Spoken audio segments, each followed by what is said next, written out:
Praise the lord. దేవుని నామంలో మీకు అందరికీ శుభములు కలుగును గాక. మనం అంతకుముందు వాక్యభాగంలో చదువుకున్నాం కదా. ఈ ఇజ్రాయేలీలు ఆహారం కోసము మోషే మీద సడిగినప్పుడు మోషే యెహోవాకు మొరపెట్టగా యెహోవా ఆకాశం నుండి వారికి మన్నాను, అతి శ్రేష్టమైన మన్నాను కురిపించినప్పుడు దేవుడు ఏం చెప్తా అంటే, ఒక మనిషికి ఒక ఓమెరు చొప్పున మీరు తీసుకోండి అన్నప్పుడు వారు ఎక్కువగా తీసుకుని దేవుని మాటను ధిక్కరించి ఎక్కువగా తీసుకున్నప్పుడు అది కుళ్ళిపోతుంది, కొంచెం కుళ్ళిపోయి కంపు కొడుతుంది అనమాట. వీళ్ళ విషయాల వల్ల దేవుడికి చాలా బాధేస్తుంది. ప్రతి విషయంలో వీళ్ళు ధిక్కారంగా ఉన్నారని చెప్పి దేవునికి చాలా కోపం వస్తుంది. దేవుడు తర్వాత మోషేతో మాట్లాడుతుంటారు. 16వ అధ్యాయము 28వ వచనం చూసుకున్నట్లయితే, అందుకు యెహోవా మోషేతో ఇట్లను, మీరు ఎన్నాళ్ల వరకు నా ఆజ్ఞలను నా ధర్మశాస్త్రం అనుసరించి నడవనలరు. చూడుడి, నిశ్చయంగా యెహోవా ఈ విశ్రాంతి దినమును ఆచరించుటకు సెలవిచ్చిన కనుక 6వ దినమున 2 ఆహారముల ఆహారము మీకు అనుగ్రహించుతున్నాను. దేవుని కోపం వచ్చి అంటున్నారంట, ఎన్నాళ్ళు, ఇంకా ఎన్ని రోజులు, ఎన్ని అద్భుత కార్యాలు చేసినా కూడా ఇంకా మీరు నా ఆజ్ఞలను గైకొనట్లేదు, నా ధర్మశాస్త్రం మీరు ఫాలో అవ్వట్లేదని చెప్పి అడుగుతున్నారంట. చూడండి, విశ్రాంతి దినం వస్తుంది కాబట్టి 6వ దినం మీరు 2 రోజులకు కావాల్సిన ఆహారాన్ని మీకు ఇస్తున్నాను. ప్రతి వాడును తన చోట నిలిచి ఉండవలను. 7వ దినమున ఎవడనూ తన చోటు నుండి బయలు వెళ్ళకూడదని దేవుడు వాళ్ళకే కాదు, ఇజ్రాయెల్కే కాదు, కానీ మనకు కూడా చెప్తున్నాడు. 7వ దినము విశ్రాంతి దినం, 7వ దినం ఎవరు బయటకు వెళ్ళొద్దని చెప్తున్నాడు. కాబట్టి 7వ దినం ప్రజలు విశ్రమించి, అందుకని మనము దేవుడు 6 దినాలు పనిచేసి సృష్టించి ఈ సృష్టినంతా చేసి 7వ దినం విశ్రాంతి తీసుకున్నారు కాబట్టి ఆయన మనం ఫాలో అవుతాం. 7వ దినం మనం విశ్రాంతి తీసుకుంటాం. ఇశ్రాయేలీలు దానికి మన్నా అని పేరు పెట్టిరి. మరి దేవుడు కురిపించిన ఆహారానికి వాడు మన్నా అని పేరు పెట్టుకున్నారంట. అది తెల్లని కొత్తిమీర గింజల వలె నుండెను. దాని రుచి తేనెతో కలిపిన అపూపముల వలె ఉండెను.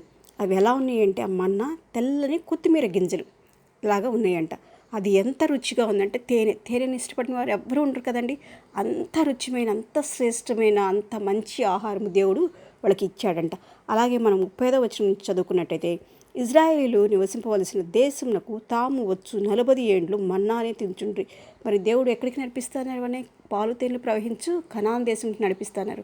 మరి నడిపించే ఈ 40 సంవత్సరాలు కూడా వాళ్ళకి ఆహారం ఏంటంటే ఈ మన్నానే దేవుడు వాళ్ళకి అనుగ్రహించాడంట. వారు కనాన్ దేశ పొలిమేరలు చేరు వరకు మన్నాను తిండ్రి. మరి ఇన్ని సంవత్సరాలు కూడా దేవుడు అంత మంచి శ్రేష్టమైన తేనె వంటి తీయటి ఆహారం వాళ్ళకి 40 సంవత్సరాలు అనుగ్రహించాడంట. 17వ అధ్యాయం చూసుకున్నట్లయితే, తరువాత ఇజ్రాయేలీల సర్వసమాజము యెహోవా మాట చొప్పున తమ ప్రాణములలో సీను అరణ్యం నుండి ప్రయాణమైపోయి రెఫీదీంలో దిగిరి.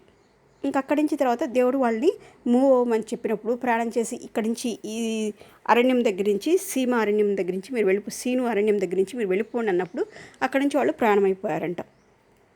ప్రజలు తమకు త్రాగ నీళ్లు లేనందున ఇక అక్కడికి వెళ్ళిన తర్వాత వాళ్ళకి వాటర్ లేవంట. అక్కడ అరణ్యంలో మోషేతో వాదించుచు, త్రాగుటకు మాకు నీళ్ళిమ్మని అడగగా, ఇంకా మళ్ళీ వెళ్ళేసి మోషే దగ్గరికి వెళ్ళి వాళ్ళు వచ్చిన ప్రతిసారి, సమస్య వచ్చిన ప్రతిసారి వాళ్ళు దేవుణ్ణి అడగట్లేదు, నువ్వు నడిపించావు కదా అని చెప్పి మోషే మీదకి వెళ్తున్నారంట. నీళ్ళిమ్మని అడగగా మోషే, మీరు నాతో వాదింపనేలా, యెహోవాని శోధింపనేలా అని వారితో చెప్పాను. వారు ఎన్ని అద్భుత కార్యం చూసిన వారి కళ్ళతో, దేవుడు అందుకే అంటాడు, చూసి వారికంటే చూసి నమ్మిన వారికంటే చూడక నమ్మిన వారి ధన్యులని. మరి వీళ్ళ ముందు ఎన్ని కార్యములు చేసినా కూడా వాళ్ళు ఇంకా మోషేని శోధించేవాళ్ళుగా ఉన్నారంట. అప్పుడు మోషే అంటున్నారు, ఎందుకు నన్ను విసిగిస్తున్నారని అడిగారంట. అక్కడ ప్రజలు నీళ్లు లేక దప్పికొని మోషే మీద సణుగుచ్చు మళ్ళీ మొదలుపెట్టారు. ఇదెందుకు? మమ్మను, మా పిల్లలను, మా పశువులను దప్పిచేత చంపుటకు ఐగుప్తులోండి ఇక్కడకు తీసుకొని వచ్చిరని. ప్రతిసారి సమస్య వచ్చినప్పుడు మమ్మల్ని చంపడానికి తీసుకొచ్చావా, మమ్మల్ని ఇక్కడ చంపడానికి తీసుకొచ్చావా, మాకు అక్కడ హ్యాపీగా ఉంది. మరి ఎన్ని సంవత్సరాలు వాళ్ళు 400 ఏళ్ళు వాళ్ళకి కష్టపడి అక్కడి నుంచి మమ్మల్ని విడిపించు ప్రభువా అని అన్నారు. ఇక్కడికి వచ్చిన తర్వాత మాకు అక్కడే హాయిగా ఉంది, ఇక్కడ మమ్మల్ని చంపడానికి తీసుకొచ్చావా అని అంటున్నారంట. అప్పుడు మోషే యెహోవాకు మొర్రపెట్టచ్చు. ఇంకా ఏం చేస్తారు? మోషేకు ఉన్నది ఒకటే ఆయుధం, ఏంటంటే యెహోవాకు మొర్రపెట్టడమే. ఈ ప్రజలు నేనేం చేదును, కొంతసేపటికి నన్ను రాళ్లతో కొట్టి చంపుదురను. వాళ్ళ కోపం ఎలా ఉందంటే, మోషే గారిని కూడా చంపాలంతే కోపంతో ఉన్నారు, నీళ్లు లేవని వాళ్ళకి. అందుకు యెహోవా, నీవు ఇజ్రాయేల్ పెద్దల్లో కొందరిని తీసుకొని ప్రజలకు ముందుగా పొమ్ము, నీవు నదిని కొట్టిన నీ కర్రను చేత పట్టుకొని పొమ్ము, ఇదిగో అక్కడ హోరేబులోని బండ మీద నేను నీకు ఎదురుగా నిలిచెదను. ఇంకా దేవుడు ఏం చెప్తున్నా అంటే, వీళ్ళలో పెద్దలను కొంతమంది తీసుకొని వెళ్ళు, నీ దగ్గర కర్ర ఉంది కదా, ఆ కర్రను తీసుకొని వెళ్ళు, అక్కడ హోరేబులోని బండ మీద నేను ఎదురుగా ఉంటాను.